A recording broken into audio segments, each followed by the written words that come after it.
Nouvelle de dernière heure. En ce 20 avril 2010, nous venons d'apprendre qu'il y a eu une explosion dans le golfe du Mexique. En effet, une plateforme pétrolière aurait explosé dans celui-ci. Cette plateforme du nom de Deepwater Horizon était en fait louée par la compagnie BP, British Petroleum, une compagnie britannique. Cette plateforme était une plateforme semi-submersible à mouvement dynamique, qui mesurait 120 mètres de longueur et 78 mètres de large. Cette plateforme aurait explosé et aurait des déversements de pétrole dans tout le golfe du Mexique. Maintenant, allons voir mon collègue Radislav Zitensi qui va approfondir sur le sujet.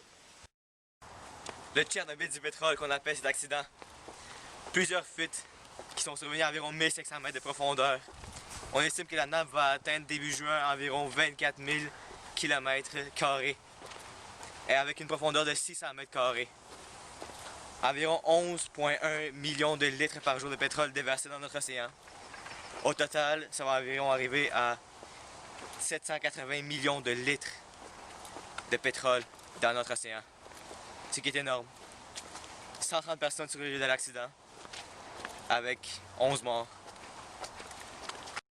Merci, M. Zitensi. Maintenant, nous allons aller voir un spécialiste dans la matière qui nous expliquera les impacts de cet tragique incident sur l'environnement. L'écologiste Tristan Beauchamp. Bonjour, mon nom est Tristan Beauchamp, écologiste depuis 30 ans, et après la catastrophe tragique qui s'est produite dans le golfe du Mexique, cela va beaucoup affecter l'écosystème local.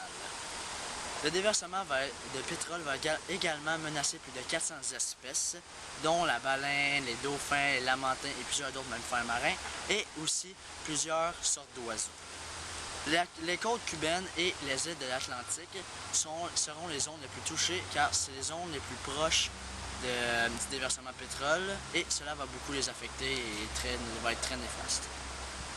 On estime aussi de sources sûres qu'il y aura plus d'espèces qui souffriront de cet événement tragique et on s'attend à retrouver de nombreux morts dans la zone de déversement car cela va s'étendre encore plus et l'Alabama et du Mississippi entre autres.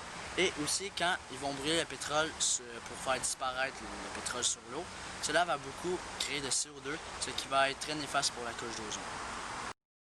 Nous venons de m'informer que nous avons reçu une vidéo filmée sur les lieux lors de l'accident.